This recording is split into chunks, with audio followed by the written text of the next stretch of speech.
It's probably 3 point. Hello everyone and welcome to the Winter Games 2015 Coaches Go-To meeting. This is our second attempt of recording this, so we're hoping you're going to enjoy this and it goes well. So please save the dates of February 28th and March 1st, as that will definitely be our Winter Games. And now I'm going to ask Katie Dennett to come up and talk to you about coaches education. All right, we're going to have some trainings this winter. The first one will be on January 3rd at the Taft School for figure skating and speed skating. Figure skating will be offered first for 2 hours and then speed skating for another 2 hours after. Please visit the Coaches Corner on our SOCT website to register. The next coaches training we will offer this winter will be on January 10th at Winding Trails in Farmington. That will be for all cross-country skiing and snowshoe coaches. Again, please visit the Coaches Corner to register. This year we will not be holding a alpine skiing training. However, our clinician Rob is available on Monday nights. Should you or one of your coaches request some training time, please contact me for more information. The Winter Games sport rules can be found both on the Special Olympics International website at specialolympics.org and on the SOCT website in the Coaches Corner. Something new this winter is that all coaches, regardless if you are a registered head coach or not, all coaches must go through a concussion training. It's approximately a half-hour long, and it is offered on 2 different websites, on the CDC website and the National Federation of High Schools. I'm going to show you how to find that on the CDC website. If you go to cdc.gov/concussion, if you go and click on youth sport coaches, and then if you click on take the free online training, it will take you straight to the training. Again, all coaches must take this. If you take it via the CDC website, it will give you a certificate at the end of it, which you'll need to print out and either mail to me, scan it in an email, or fax it to me. If you take it on the National Federation of High Schools website, it will let me know that you have taken it so long as you put in Special Olympics Connecticut in your program affiliate option. And that's something that you have to type in. Any questions about that, please don't hesitate to contact me. And now I'm going to hand it over to Katie Kemiak to talk about some volunteer updates. Okay, we've got some good stuff coming up in the volunteer program here. For starters, I just wanted to make you guys aware that we're going to be working with a new volunteer vendor.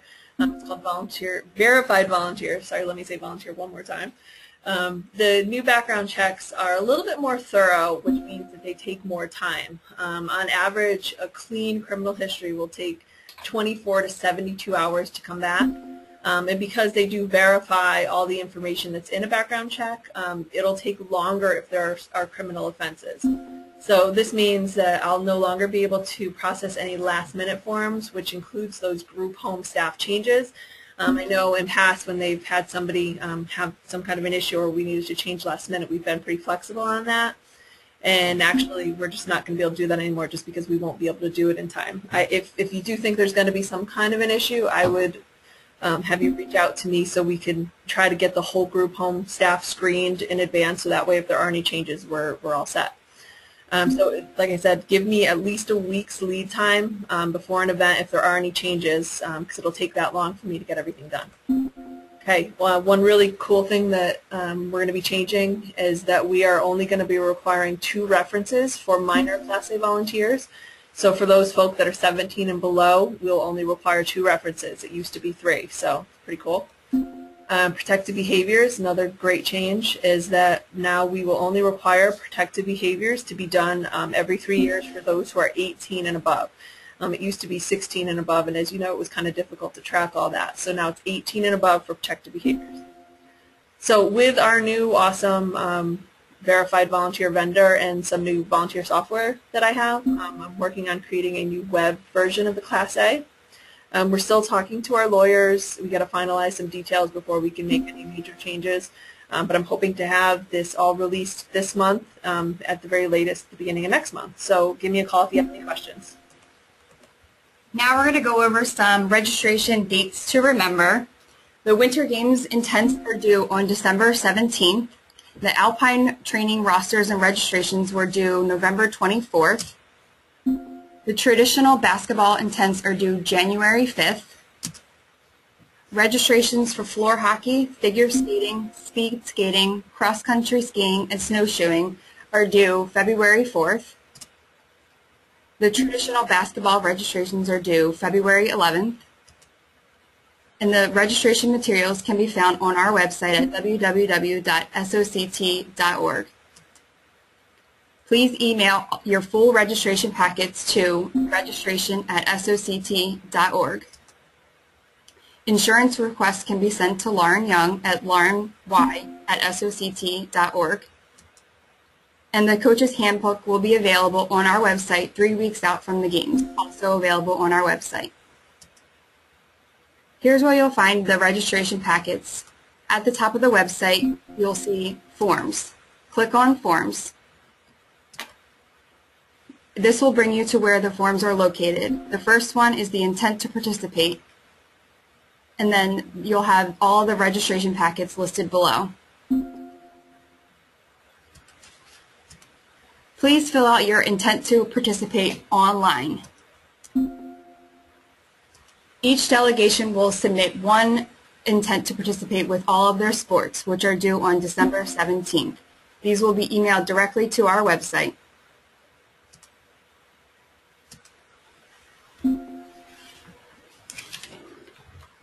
Alpine skiing will once again take place at Ski Sundown in New Hartford. Please remember that there's absolutely no parking or drop-off at the mountain. All teams, families, and spectators are to use our shuttle parking lot, no exceptions. Training will begin at the beginning of January at Mount Southington, Powder Ridge, Mohawk Mountain, and Ski Sundown. We will have additional shuttle buses this year. Please remember Super G is the best of 2 runs, while the slalom and giant slalom is the combined score of 2 runs. Any athlete who disqualifies will receive a participation ribbon. Intermediate schedule is going to be reevaluated for this year, and credentials will be punched for the food line. This next slide is the staging process. This is not new. We continue to ask that all events stage at the bottom of the mountain. All athletes will need to report to the staging volunteers at their specified times, and once everyone in the heat is checked in, the group will take the lift to the top of the mountain. Please make sure you follow this. Any athletes that does not follow this could be disqualified.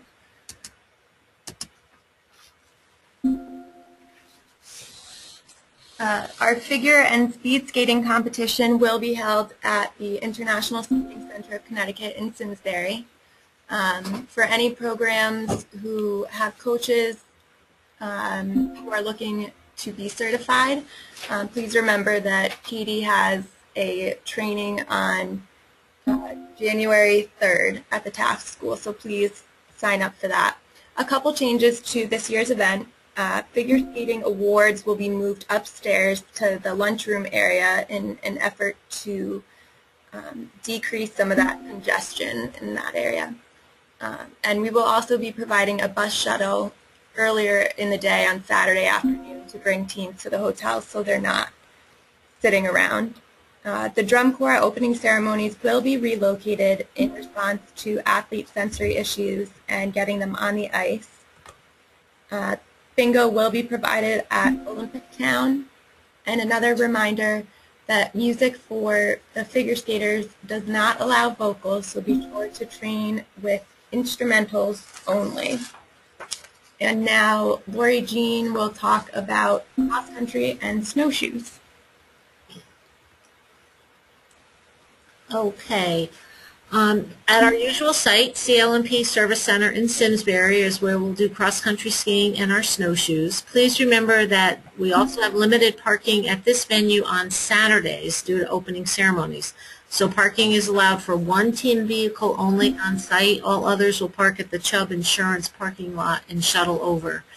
For snowshoes this year, we are going to institute a waterfall start line for all the curve courses and the relays. Athletes should be training for this type of a staggered start, and they also need to train to stay in their lanes. Think of it as a track event.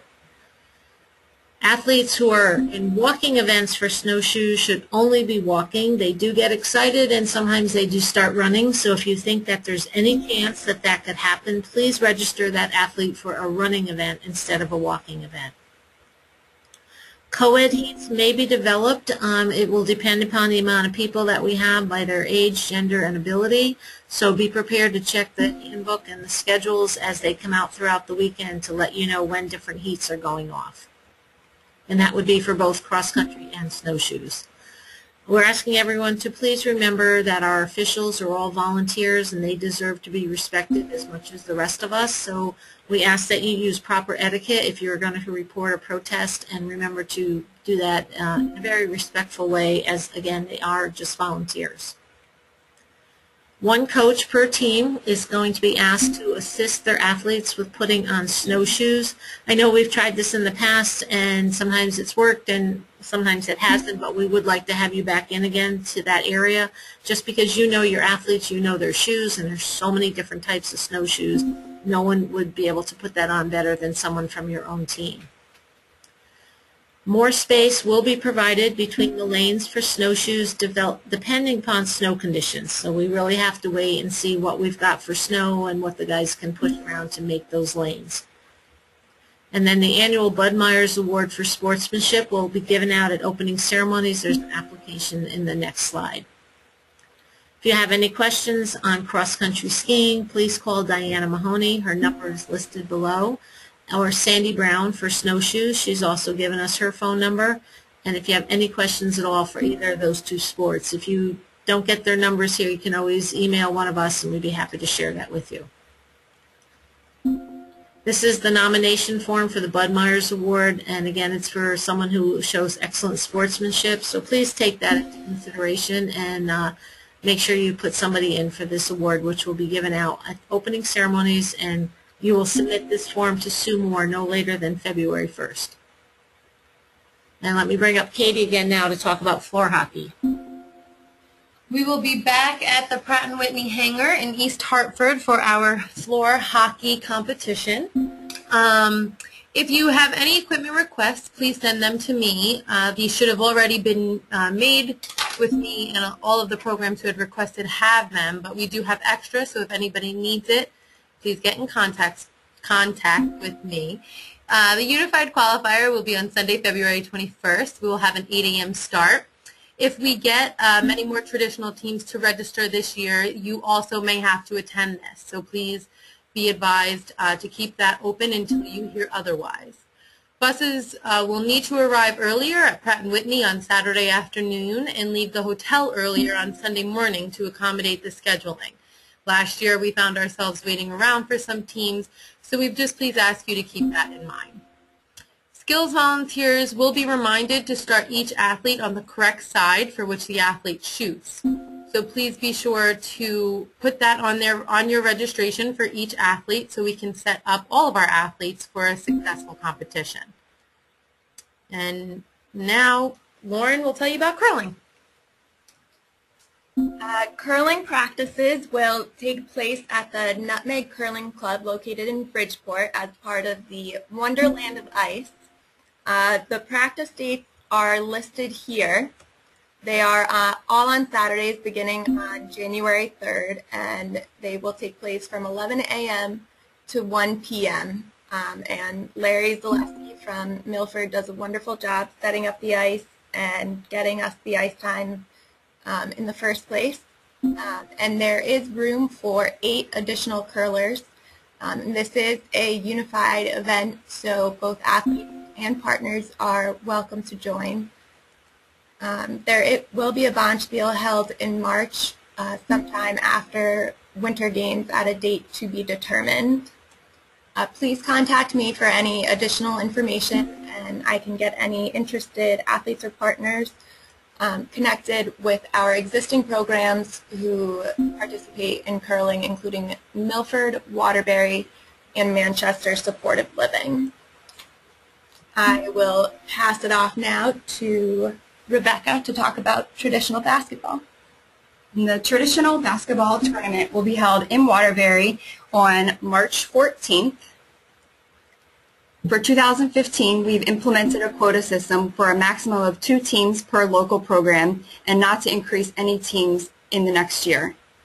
We'll have a coaches meeting at Holy Cross High School on January 7th at 6 p.m. to discuss future planning and dates. Additional competition opportunities will be offered in 2015 in the Enfield area, and we'll have more information to come.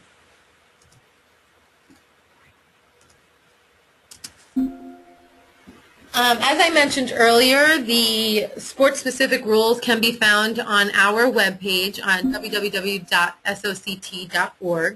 If you go to the sports and fitness programs and choose the Coaches Corner, you will then find our new Coaches Education Plan. When you scroll all the way down to the bottom, there is a gray a bar that says Special Olympics Connecticut Sports. If you click on the plus sign, it will list them all out, list all of our sports, and underneath there will be a link for rules, and there will also be a link to the sports guide, coaching guides, to give you some more ideas on how to better coach your athletes.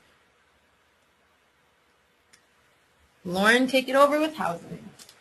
Okay, so once again this year we will be providing housing at 4 hotels.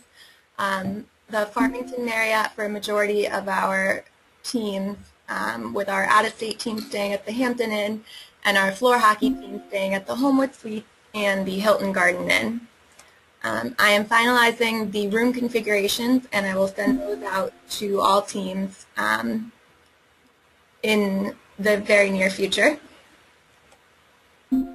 The banquets and dances at the Farmington Marriott and the Hilton Garden Inn will feature a 1960s theme, and the movie that we will be presenting will be Free Willy, and that will be during the dance, and you will hear from Caitlin about a healthy athletes option alternative as well. As usual, the hotels will try and keep the team rooms together, at the very least on the same floor. In response to your feedback, the dance floors will be more brightly lit, and we ask that chaperones for each team are more aware of their athlete behavior at dances. We want to make sure that this is a good, clean environment that is safe for everyone involved. And so now I'm actually going to pass it off to Caitlin to talk about healthy athletes. As some of you may already know, we are trying to expand our Healthy Athletes program to a year-round program. We will have health promotion activities at the following venues. So we will have it at cross country and snowshoes, speed and figure skating, floor hockey.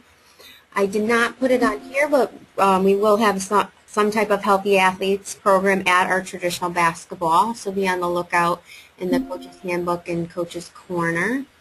At this particular health promotions activity, athletes will learn about the importance of proper hand washing. One of our winter sponsors, Henkel, will be providing samples of Dial soap.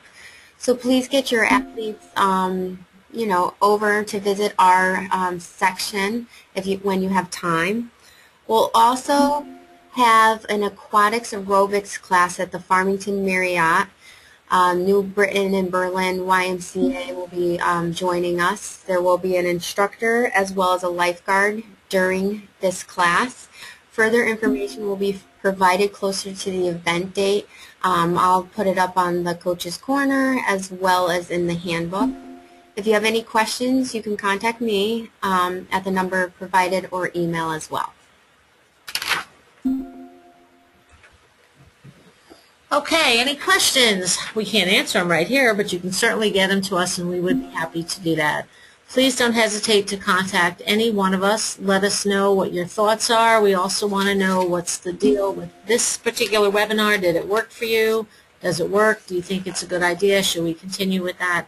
And we're very happy to do that for you.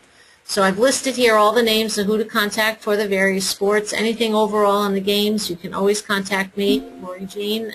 Alpine is Sarah Pearson. Figure and speed skating is Lauren. Cross-country snowshoes would be Sue Moore. Floor hockey is Katie Dennett. Curling is Lauren. Traditional basketball, Rebecca. Volunteers, Katie Femiak. Remember, her email is Catherine F., where the other Katie is Katie D. And then Healthy Athletes is Caitlin Dacus, as she just said. You can contact her about any of that information. So we hope that this has been a good thing for you. We thank you for completing this webinar with us, and we look forward to seeing you at the games. Now you're going to see here an opportunity to click here so that we can find out that you actually were on this, but remember to go back to your email that you got originally in regards to this go-to meeting. So YouTube video, however the heck, we've got it up here, and please let us know that you've completed this and give us your feedback. By all means, thanks so much, and we look forward to seeing you at the games.